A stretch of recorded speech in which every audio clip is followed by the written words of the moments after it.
Bismillahirrahmanirrahim. Alhamdulillahilladzi allamani bi ulumil ulama'il muwahhidin wal muhaqqiqin wa arsyadani ila thariqim mustaqim. Wassalatu wassalamu ala sayyidil wujud wal arwah nabiyyina Muhammadin sallallahu alaihi wasallam alladzi jaa'a bisyari'ah wat thariqah wal haqiqah wal ma'rifah. Wa ala alihi wa sahbihi ajmain amma ba'du. Subhanaka la ilma lana illa ma 'allamtana innaka antal alimul hakim. La haula wa la quwwata illa billahil aliyyil azim. Malam ini kita melanjutkan pengajian kitab Tanbihul Muhtarin. Sudah sampai pada bagian 21, yaitu membahas keteladanan akhlak para sufi yang sholihin. Qala musannif rahimakumullah wa nafa'ana bihi wa bi ulmi fid darini amin ya rabbal alamin. Wa min akhlaqihim, dan itu termasuk akhlak para sufi yang sholihin. Radhiya, semoga meridhoi siapa Allah anhum, dari mereka. Apa akhlak mereka sufi yang sholihin? Itu kasratu ta'dhimihim, banyaknya mengagungkan mereka, hurmatal muslimina, yaitu kehormatan orang-orang muslim, wa mahabbatal khairi, dan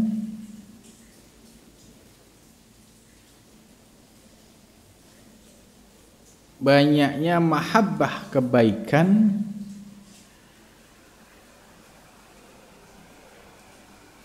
ya, wa mahabbatil khairi lahum, ya, dan banyaknya kebaikan lahum bagi mereka, mahabbah, ya, yaitu cinta kepada kebaikan, lahum kepada mereka. Li'annaha, karena sesungguhnya sikap ta'zim dan mahabbah itu min jumlati sya'airillahi, termasuk, ya, tanda-tanda syiar Allah, ya, Ta'ala Maha Tinggi.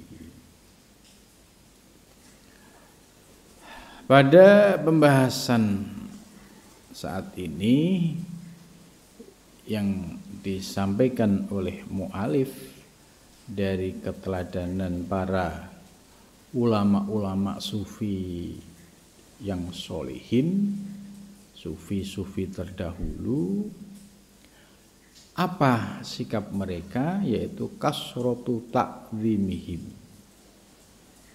mereka, ya, banyak mengagungkan, ya, hurmatal muslimin, yaitu kehormatan orang-orang muslim, wa mahabbatal khairi, dan cinta kebaikan lahum kepada mereka.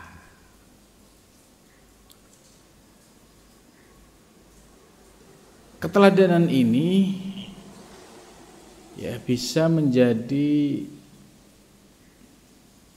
sikap bagi kita untuk, ya, mengikuti apa yang telah dilakukan oleh para orang-orang soleh terdahulu. Sikap ta'zim dan mahabbah, ya, ini menjadi kunci bagi syiar atau Islam. Maka kaitannya dengan pembahasan ini, kita bisa melihat akhlaknya para orang-orang soleh terdahulu ya, di dalam menghormati ya, contoh misalnya hari kelahiran Nabi ya. Ini memiliki dampak yang lebih luas ya, baik bagi generasi sekarang maupun yang akan datang.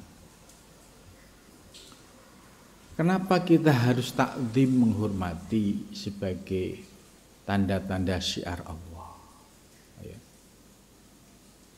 Karena dibalik ya peringatan-peringatan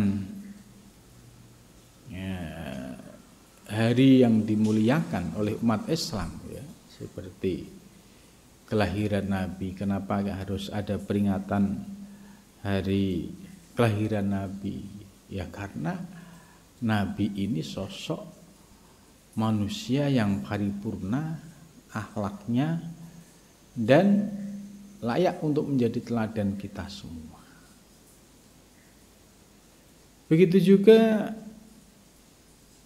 syiar Islam yang lain ya, seperti Isra dan Mi'raj ya. Dengan peringatan misalnya Maulid Nabi dan Isra Mi'raj ya, kita bisa mengekspresikan kecintaan kita kepada Kanjeng Nabi melalui sebuah kegiatan. Nah, kegiatan ini sebagai min sya'airillah, tanda-tanda syiar Allah. Contoh di dalam Maulid Nabi misalnya, kita bisa mengumpulkan ya saudara-saudara seiman dalam satu majelis untuk mendengarkan kisah perjalanan Nabi besar Muhammad SAW. Bagi yang mendengarkan akan mendapatkan tambahan ilmu. Oh, dulu Nabi itu perjuangannya luar biasa. Sehingga ini bisa menjadi inspirasi generasi yang ada pada zaman sekarang. Begitu juga Isra dan Mi'raj. Isra dan Mi'raj ini peristiwa nyata, ya, peristiwa rohani yang nyata yang dialami oleh Nabi dan didokumentasikan di dalam Al-Qur'an. Ya, subhanalladzi asra bi abdihi lailam minal masjidil haram.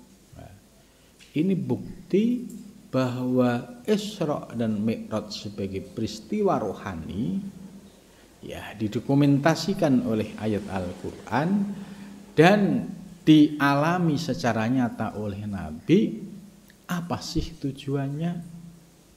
Supaya umat-umat pada zaman sekarang tetap bisa meyakini bahwa proses Isra dan Mi'raj ya, atau perjalanan spiritual atau perjalanan rohani itu juga bisa menjadi inspirasi bagi umat zaman sekarang bahwa perjalanan rohani bagi para salik yang menuju Allah itu juga nyata ya, sekalipun kualitasnya ya tidak sehebat Isra dan Mi'raj yang dilakukan oleh Nabi. Tapi paling tidak kita meyakini, merasakan bahwa proses pengalaman rohani ya, perjalanan seorang salik menuju Allah itu juga nyata. Maka dengan penghormatan, pengagungan ya,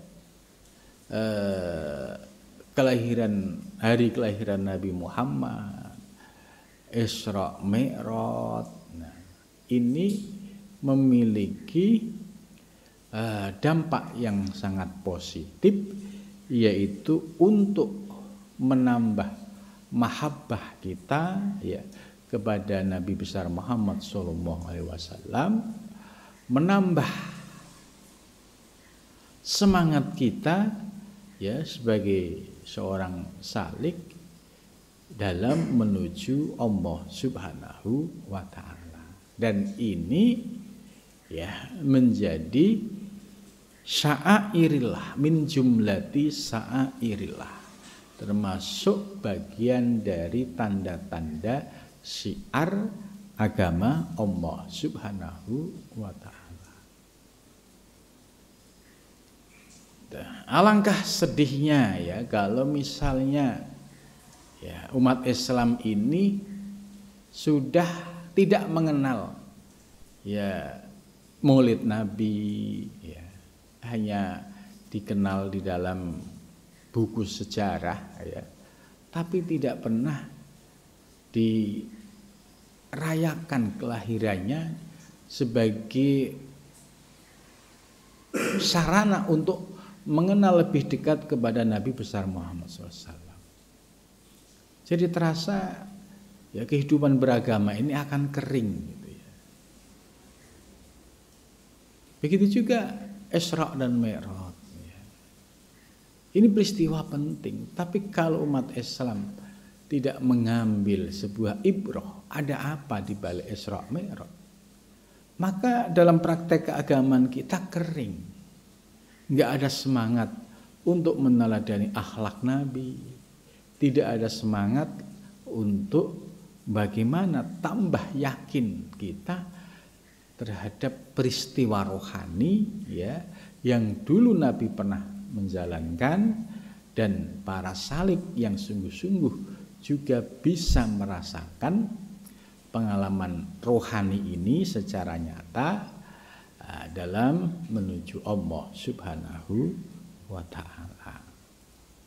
Jadi ternyata ini menjadi sya'airillah, min jumlati sya'airillah. Dampak positif juga bagi generasi yang akan datang. Contoh misalnya ya para generasi muda atau generasi yang masih anak-anak ya. Kalau mereka mendengarkan nasihat-nasihat tentang Maulid Nabi, tentang Isra dan Mi'raj, tentu akan masuk dalam memori mereka ya tentang ingatan bagaimana keluruhan akhlak Nabi dan bagaimana pentingnya peristiwa Isra dan Mi'raj.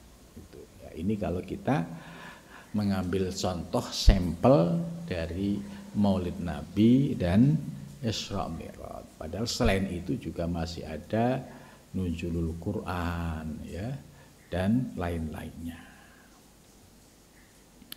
Jadi ini ternyata ya akhlak para ulama-ulama terdahulu begitu mengagungkan ya tentang hurmatul Islam wa mahabbatal khairi lahu. Waqad kana, dan sungguh telah ada syabu Abu Bakar As-Siddiq, Abu Bakar As-Siddiq radhiyallahu taala anhu. Ini mu'alif ya Syekh Abdul Wahab Asy-Sya'rani mengutip Abu Bakar As-Siddiq radhiyallahu anhu, sahabat Nabi yang berjasa besar ya, mendampingi Nabi dalam kondisi ya suka dan duka ya, pada saat orang-orang tidak beriman kepada Nabi Muhammad. Abu Bakar adalah salah satu orang yang beriman kepada Nabi dan membenarkan apapun yang disampaikan oleh Nabi ya. Bisa dibayangkan pada zaman itu ya kafir Quraisy menolak, mencaci, mencela, menghina Nabi. Tapi Abu Bakar As-Siddiq mengimani, meyakini apapun yang diceritakan oleh Nabi, termasuk Nabi menyampaikan, mendapatkan wahyu dari Allah Subhanahu wa ta'ala. Maka Abu Bakar memiliki gelar istimewa As-Siddiq. As-Siddiq itu ya orang yang benar, orang yang jujur. Apapun yang disampaikan oleh Nabi, ya diyakini kebenarannya. Tidak mungkin Nabi itu dusta. Yaqulu berkata siapa Abu Bakar As-Siddiq, la yahkironna, jangan sekali-kali menghina ya ahadun seseorang, ahadan pada seseorang, minal muslimina dari orang-orang Islam. Ini kalimat ini ya kalimatnya Sayyidina Abu Bakar As-Siddiq. Kalimat ini bukan hadis ya, karena hadis itu sumbernya adalah Nabi. Tapi kalau yang menyampaikan itu adalah sahabat ya, disebut itu asar. Menurut Abu Bakar As-Siddiq, janganlah seseorang menganggap rendah, menganggap hina saudara yang lain, terutama dari kalangan umat Islam. Nah, ini bisa kita melihat kalimat ini disampaikan oleh Sayyidina Abu Bakar As-Siddiq ya tentu pada saat periode Mekah dan periode Madinah. Kenapa sesama umat Islam tidak boleh saling merendahkan, tidak boleh menganggap remeh? Kenapa? Karena pada zaman itu umat Islam perlu bersatu, membangun ukhuwah antara kaum muhajirin dan ansor. Ya, muhajirin itu penduduk Mekah yang ikut hijrah ke Madinah ya, dan ansor itu adalah penduduk asli Madinah yang menyambut kedatangan kaum muhajirin. Nah, dalam pergaulan ya pasti antara satu dengan yang lain ketika sudah berinteraksi itu pasti ada sikap-sikap ya merendahkan, ya sikap-sikap melemahkan atau menganggap enteng, menganggap ringan gitu. Lah ini oleh Abu Bakar jangan sampai sesama muslim melakukan hal ini. Karena kalau ini dilakukan otomatis mereka akan kehilangan ukhuwah. Dan ketika umat Islam kehilangan ukhuwah, maka dia akan mudah dipecah belah dan mereka akan mudah runtuh dalam menghadapi kekuatan musuh. Maka kalimat Sayyidina Abu Bakar ini penting ya. Nah, coba kalau dibayangkan kalau kaum Ansor dan Muhajirin itu saling merendahkan ya pasti berbahaya. Pada saat ada perang Uhud ya, perang-perang yang terjadi pada zaman itu, kalau mereka saling merendahkan, tidak saling mahabbah, pasti berbahaya. Karena dapat meruntuhkan semangat mereka dalam membangun kekuatan sesama umat Islam. Relevansinya kalimat ini ya pada zaman sekarang juga penting. Sekarang kan Islam ya sudah berkembang ya selama 14 abad. Hampir Islam itu sudah tersebar di seluruh dunia, termasuk Eropa, Amerika ya, masuk Nusantara. Kalau kalimah atau pesan Sayyidina Abu Bakar ini dipegang, pasti dampaknya itu luar biasa. Contoh misalnya ya umat Islam di Indonesia ini sebagai mayoritas ya. Andai mereka saling mahabbah, saling mencintai gitu. tidak saling caci, tidak saling merendahkan, niscaya akan menjadi kekuatan yang dahsyat. Jadi kenapa umat Islam nampak besar secara jumlah tapi lemah kekuatannya?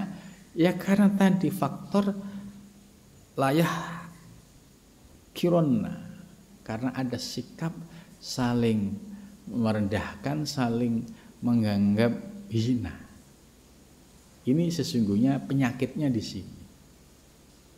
Itu sesama umat Islam antara satu yang lain ya saling menyerang, saling merendahkan, bahkan membuli gitu.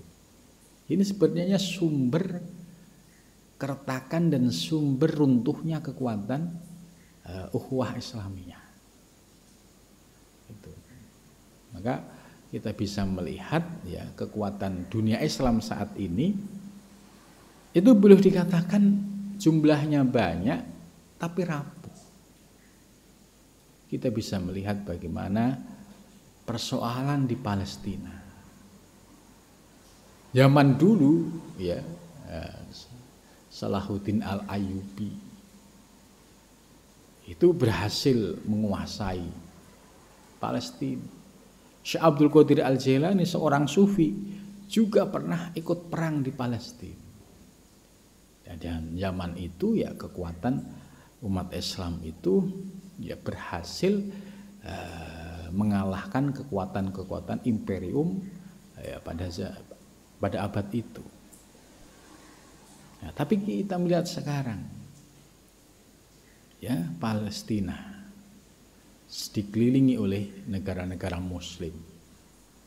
Ternyata mereka tidak berdaya ya membela saudaranya sesama Muslim atau membela bangsa Palestina dari penjajahan Israel. Kenapa? Ya karena kekuatannya sudah melemah. Antara negara satu dan negara lain ya tidak ada kekompakan. Nah, begitu juga dalam tingkat dunia antara kelompok satu kelompok lain juga sulit untuk bersatu. Itu. Nah, ini apa yang disampaikan oleh Abu Bakar As-Siddiq ternyata relevan. Akarnya melemahnya kekuatan Islam berawal dari sikap saling melemahkan, merendahkan, menghina sesama saudara Muslim. Jadi tidak muncul mahabbah. Sesama Muslim sudah lo gue gitu kalau bahasa Jakarta. Nasibmu ya nasibmu, nasibku nasibku. Tidak ada ukhuwah. Ukhuwah Islamiyah nggak ada. Saling menyerang. Gitu. Sehingga kekuatan mereka menjadi rapuh. Ini. Jadi kalimat Abu Bakar As-Siddiq ini ya salah satu kalimat penting ya. Karena ini diucapkan oleh Sayyidina Abu Bakar dan berhasil menyatukan umat Islam antara kaum Muhajirin dan kaum Ansor. Fa inna saghirul muslimin, maka sesungguhnya kekuatan muslim yang saghir, yang kecil itu. Indallah, di sisi Allah, kabirun, itu besar.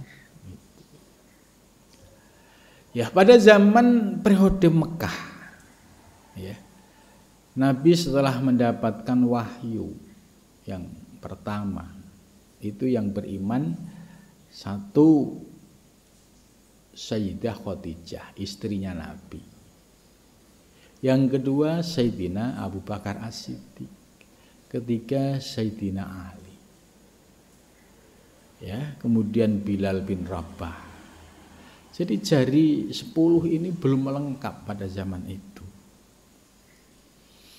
Tapi apa yang dilakukan oleh Nabi dan Sayyidina Abu Bakar dalam menghadapi tantangan dakwah pada periode Mekah luar biasa. Nabi dan Sayyidina Abu Bakar tidak pernah mundur sedikit pun dalam berdakwah. Sekalipun ya tantangan luar biasa. Jadi tantangan dakwah Nabi itu tidak sebatas bulian kata-kata, tidak. Ya, sampai pada tindakan fisik. Ya, diludahin, dilemparin kotoran unta, dilemparin batu. Ini nyata dihadapi oleh Nabi. Ya, Sayyidina Abu Bakar As-Siddiq setia mendampingi, bahkan seluruh hartanya pun digunakan untuk perjuangan bersama Nabi. Ya, jumlahnya kecil, tapi oleh Sayyidina Abu Bakar diyakini walaupun shogir kecil, indallah akabir, yakin di sisi Allah itu besar, karena pasti akan mendapatkan pertolongan dari Allah Subhanahu wa ta'ala. Ya, bisa dibayangkan periode Mekah itu yang awalnya yang Islam itu hanya beberapa sahabat, toh akhirnya ya Mekah, Madinah, bahkan sampai seluruh dunia bisa menjadi umat Islam, bisa beragama Islam. Kenapa? Karena faktor keyakinan tadi. Ketika masih kecil ya harus yakin. Itu. Nilai-nilai ini penting sekali ya, apa yang disampaikan oleh Sayyidina Abu Bakar sebagai pelaku yang mendampingi perjuangan Nabi. Maka dalam konteks zaman sekarang ya, tantangan dakwah tentu beda. Ya, zaman Nabi dengan zaman sekarang. Tapi semangat dakwah akan teruji. Zaman sekarang sudah komplit dengan sarana dan fasilitas. Zaman Nabi ya semua masih serba alam, nggak ada untuk komunikasi, nggak ada. Dan tantangannya juga luar biasa. Ya. Nah, bagaimana umat Islam di zaman sekarang yang sudah diberikan fasilitas komplit? Muncul pertanyaannya, apakah masih tetap bersemangat meneruskan dakwah Islam, melanjutkan perjuangan Nabi Muhammad dan Sayyidina Abu Bakar, atau kita menjadi orang yang ya sekedar hidup ikut-ikutan manusia pada umumnya. Nah, di sini kita akan diuji oleh Allah. Kita punya kewajiban dakwah ya, terutama di lingkungan kita.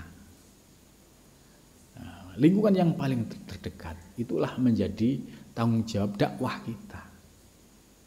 Kita tidak melebar terlalu jauh ya, karena dakwah Islam ini sudah berkembang di semua wilayah. Nah, yang paling menjadi fundamental itu bagaimana masyarakatmu sekeliling, apakah mereka sudah tersentuh dakwah atau tidak. Nah, objek dakwah di lingkungan ini menjadi penting sebagai objek ya dalam melanjutkan dakwah Nabi besar Muhammad sallallahu alaihi wasallam. Nilai kesungguhannya di dalam dakwah di zaman sekarang di sisi Allah sama. Kalau kita memiliki kesungguhan ya, terutama dalam melawan rasa malas, melawan ya rasa kasal ya, malal futur ya, misalnya dakwah kok begini-begini aja gitu. Terus murid kok ya begini-begini aja gitu. Ini penyakit kadang muncul. Tapi kalau semangat kita itu benar-benar li'i kalimatillah, pasti cepat atau lambat ya akan berpengaruh kepada lingkungan terdekat. Oh ya, yang dulu lingkungan kita ya dulu banyak yang tidak kenal Islam, hanya Islam-Islaman, sekarang bisa menjadi sebagai seorang muslim yang baik, bisa membaca Al-Quran dengan baik, bisa sholat dengan baik, bisa berakhlak dengan baik. Nah, ini dampak dakwah yang seperti ini. Ya, kalau kita bersungguh-sungguh memiliki nilai yang istimewa di sisi Allah Subhanahu wa Ta'ala itu.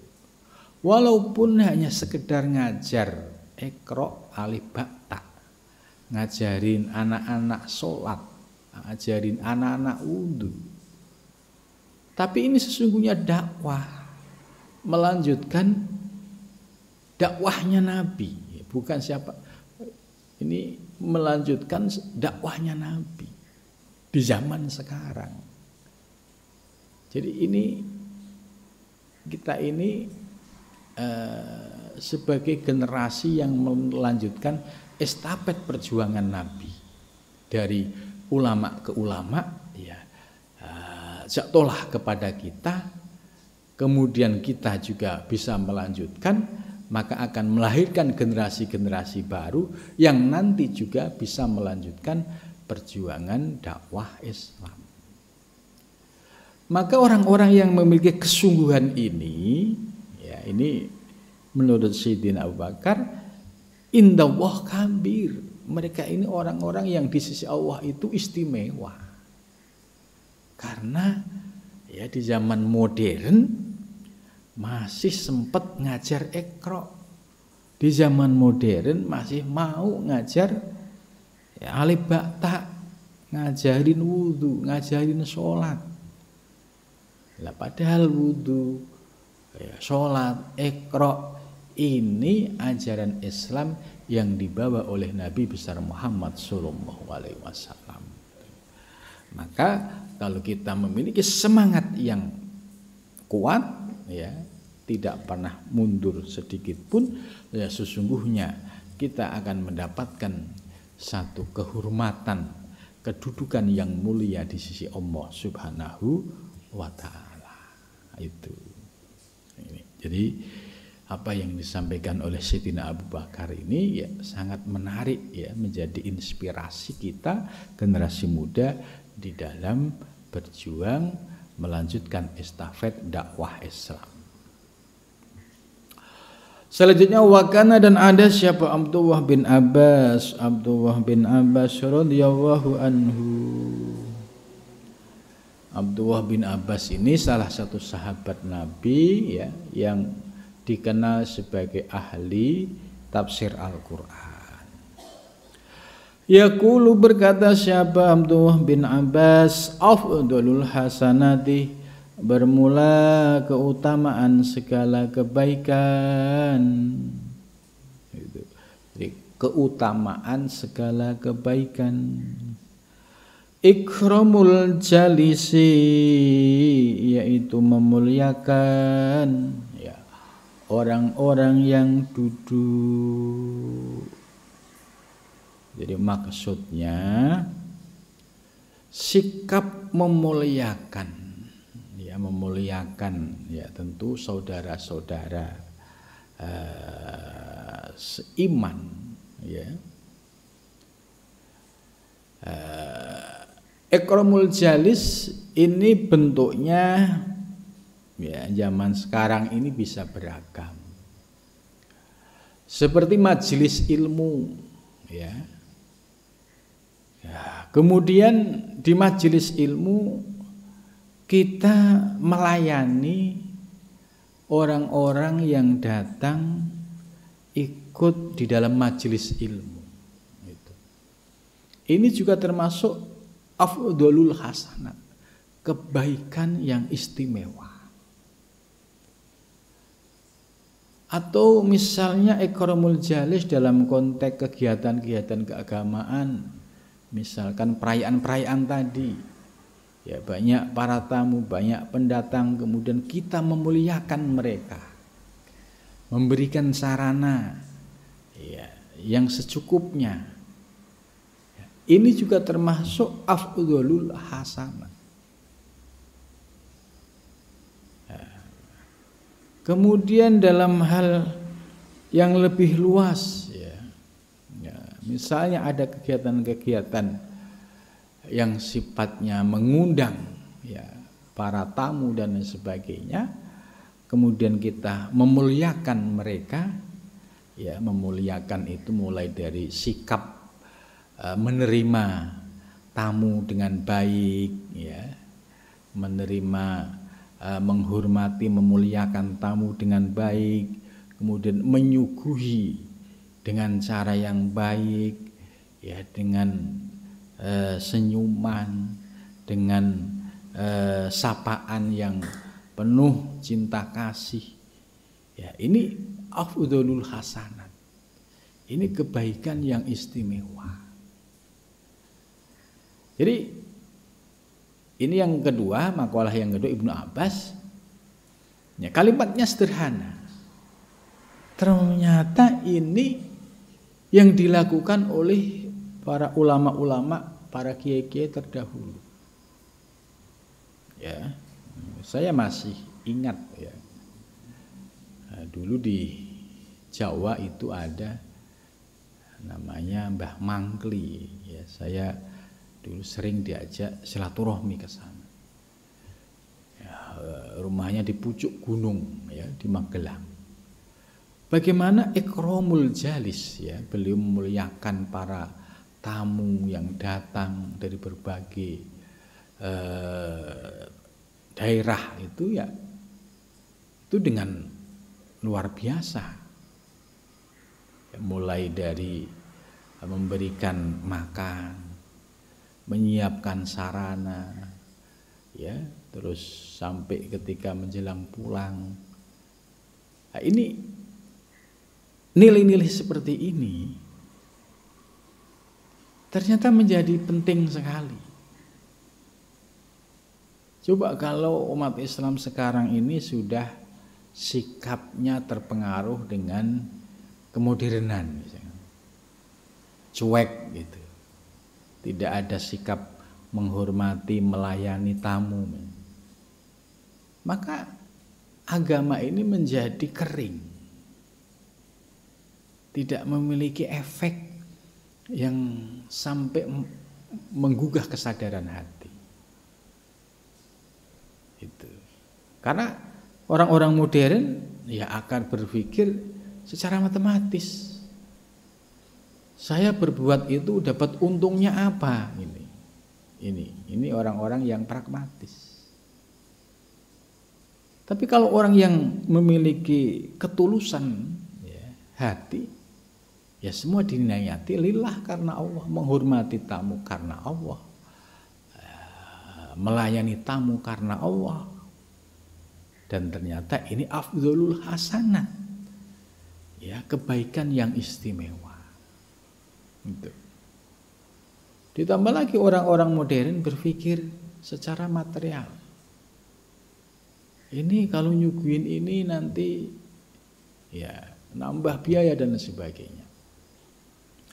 Maka ada kisah nyata, ini kisah nyata untuk perbandingan bagaimana ikrabul jalis yang dilakukan oleh seorang yang ikhlas dengan yang dilakukan oleh orang modern ya. Ini ada kisah nyata yang pernah saya dengar. Jadi ada orang Jakarta ya, ini saya masih ingat cerita ini. Dia datang ke satu tempat ya, dua tempat lah. Satu itu di perkampungan, yaitu di tempatnya seorang kiai yang dikenal alim alamah ya, seorang guru sufi ya. Yang satu bertamu di tempat ya disebut tokoh masyarakat di perkotaan. Ternyata ketika beliau datang ke dua tempat ini merasakan perbedaan. Ya, ketika datang di tempat perkotaan tadi seorang tokoh, ya semua dilayani.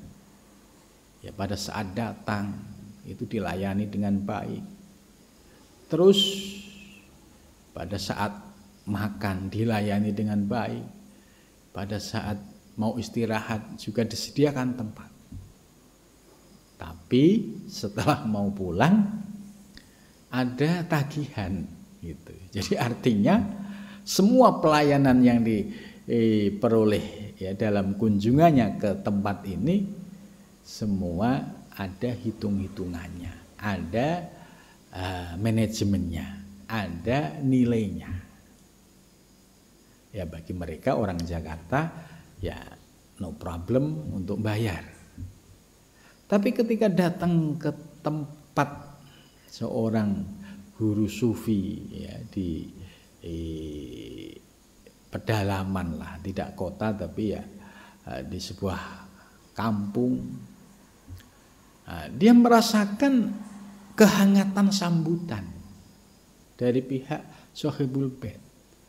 Ya, dimulai dari memuliakan pada saat dia datang, ya, dimuliakan sebagai seorang tamu.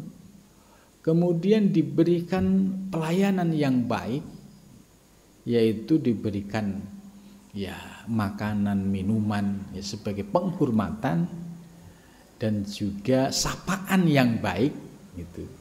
Karena kalau dikasih makanan minuman nggak disapa, nggak ada senyuman, ya itu juga ada sesuatu yang tidak enak, tidak nyaman gitu. Nah, kemudian setelah itu diberikan ya pelayanan makanan yang istimewa dan tempat tidur untuk istirahat yang juga tidak kalah lebih baik gitu. Nah setelah pulang ya dia kaget, sama sekali nggak ada tagihan ya. Kemudian akhirnya orang ini menyimpulkan, oh, begitu luar biasanya seorang guru sufi ya yang sudah mengamalkan ajaran Nabi, ikramud duyuf, itu benar-benar dirasakan ya, dilakukan secara ikhlas. Sementara yang satu tadi, yang pertama ya dikasih pelayanan yang baik tapi berakhir dengan tagihan. Nah, tentu dua hal ini menjadi perbedaan. Yang satu masih menggunakan hitung-hitungan pragmatis, matematis, saya keluar sekian harus dapat sekian. Tapi yang satu didasari dengan keikhlasan, mengamalkan hadis Nabi ya, kemudian pasti Allah akan memberikan keberkahan dan balasan yang berlipat ganda. Jadi yang satu didasari sikap pragmatis ya, yang kedua didasari dengan ketulusan dan keikhlasan. Nah ini ternyata ya, Abdullah bin Abbas 14 abad yang lalu sudah mengingatkan. Sederhana, ikramul jalis, menghormati tamu, menghormati siapapun yang hadir dengan pelayanan yang tulus, ikhlas. Ini afdholul hasanat. Ya, ini kalau kita sowan ke kiai-kiai di Jawa ini, ikramud duyufnya masih nampak, masih terasa. Itu.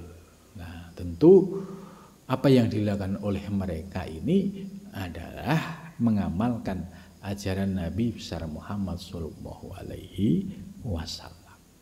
Itu. Nah, ini kita hidup di zaman modern seperti ini, jangan sampai nilai-nilai ini menjadi hilang. Kita berubah menjadi orang pragmatis. Hitung-hitungannya ya hitung-hitungan matematik. Saya melakukan ini dapat apa gitu. Padahal balasan Allah itu istimewa itu. Wakana, dan ada yang duru ilal Ka'bah. Wakana, dan ada siapa Abdullah bin Abbas yang duru melihat siapa Abdullah bin Abbas ilal Ka'bati, ke Ka'bah itu. Wa yaqulu, dan berkata siapa Abdullah bin Ibnu Abbas, innallaha, sesungguhnya Allah Haramaka menghormatimu, wa syarafaka dan memuliakanmu, wa karamaka dan memuliakanmu. Wal mukmin dan bermula mukmin a'dhamu hurmatin paling agung kehormatannya indallah di sisi Allah Ta'ala maha tinggi mingka darimu. Jadi wal mukmin a'dhamu hurmatin indallah Ta'ala mingka. Jadi nilai-nilai ya penghormatan terhadap saudara muslim dengan didasari penuh keikhlasan ini ternyata istimewa di hadapan Allah Subhanahu wa taala. Wa kana Ikrimah radhiyallahu taala anhu yaqulu berkata siapa Ikrimah iyyakum ya jauhilah atau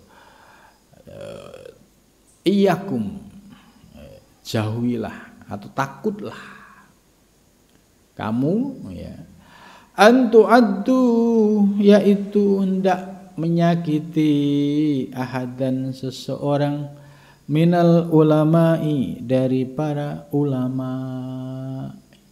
Ya, ini makolahnya Ikrimah.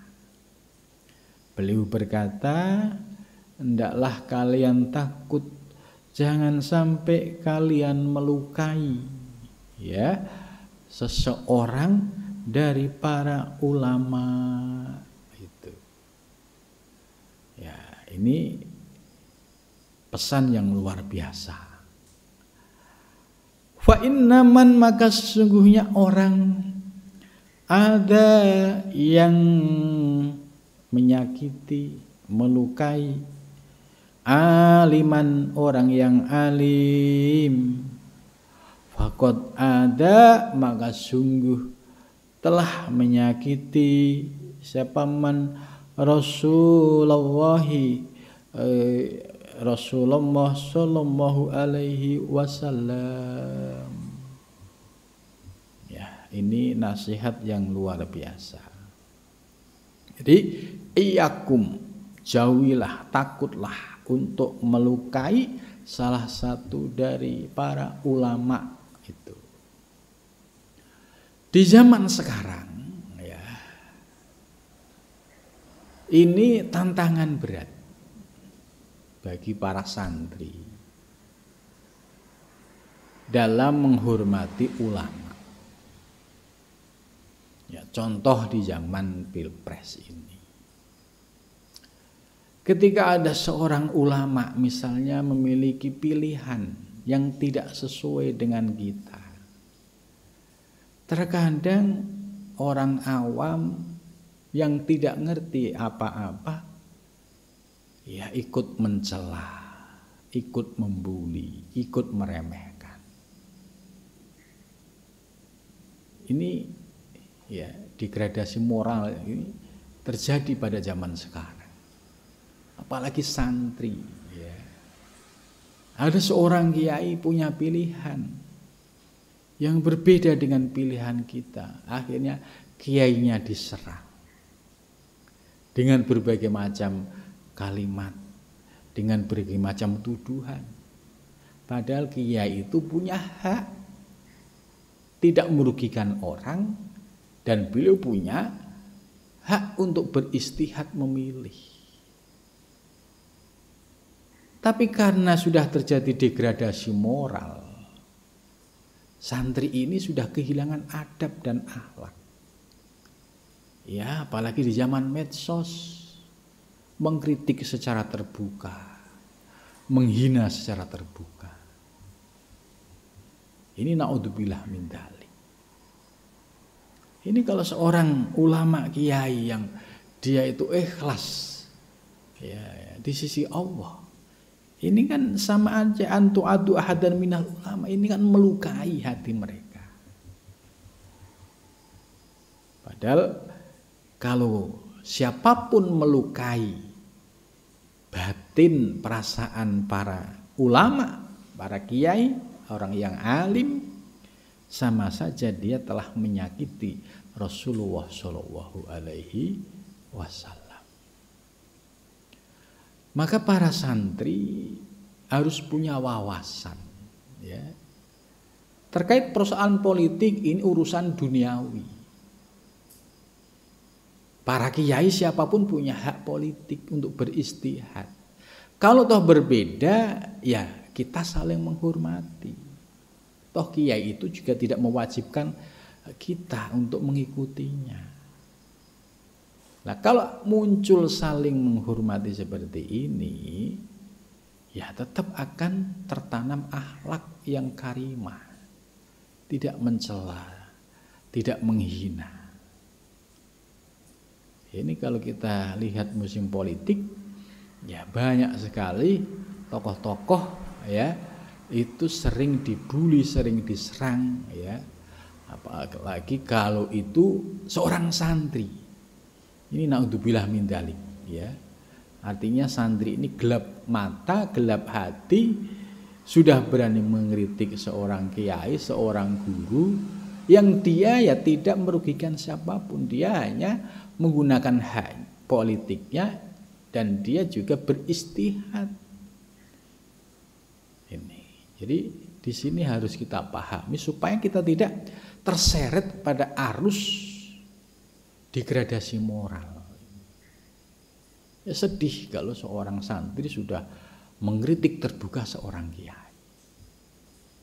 Nah, ketika kita memahami persoalan secara benar dan utuh,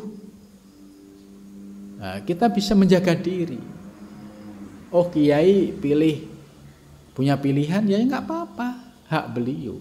Kita punya pilihan juga nggak apa-apa. Kita tanamkan sikap saling menghormati dan tetap takdim, ya, ikroman kepada para kiai dan para ulama. Sebab mereka ini, para alim, para ulama ini adalah orang-orang yang menjadi warosah, pewarisnya Nabi dalam estafet dakwah Islam, dalam estafet transmisi keilmuan Islam. Melalui para kiai, dakwah Islam bisa berkembang, keilmuan Islam bisa berkembang dari generasi ke generasi. Jangan sampai mereka kita lukai, karena melukai batin mereka sama saja melukai baginda Rasulullah Shallallahu Alaihi Wasallam, karena mereka penerusnya, penerus dakwah. Nggak ada yang gaji, kiai itu nggak ada yang gaji. Semua yang dilakukan itu semata-mata lillahi ta'ala. Gitu. Jadi kalau nasihat ini bisa dijadikan pegangan seorang santri, ya insya Allah selamat dari ya sikap oportunis, sikap degradasi moral. Sedih kalau ada santri yang kebablasan, yang tidak punya adab akhlak lagi sesama kiai, apalagi ya dia sudah kayak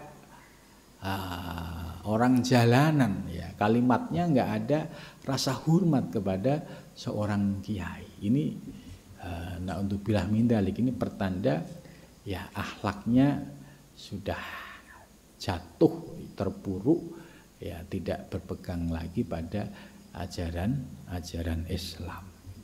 Maka ini iyyakum an tu'addu ahadan minal ulama fa inna man ada aliman faqad ada Rasulullah sallallahu alaihi wasallam. Itu.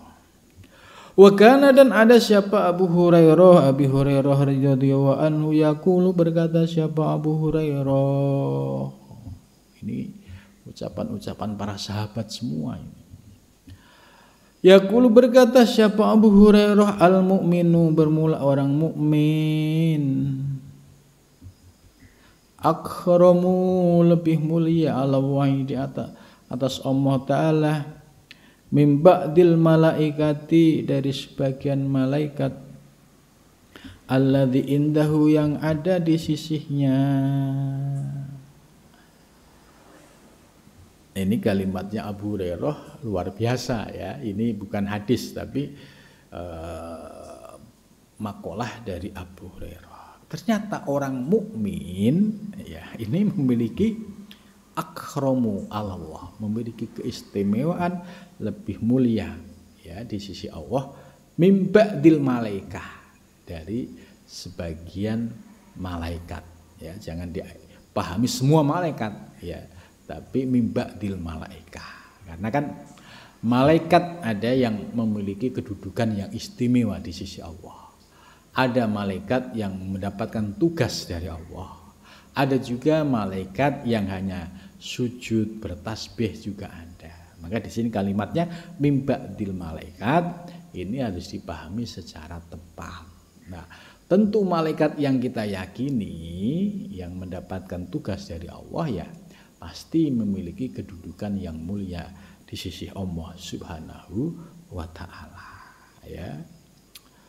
Wakila dikatakan li Hatimil Asom, bagi Hatim bin Asom radhiyallahu anhu, lam kanat yadus syarik al muslim taqta'u fi khamsati darahim ma'ana diyatu khamsatu mi'ati dinar faqala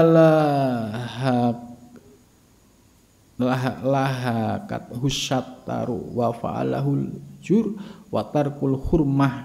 Itu menurut Hatim bin Asom ya, memotong tangan pencuri yang muslim itu harus taqta'u fi khamsati darahim.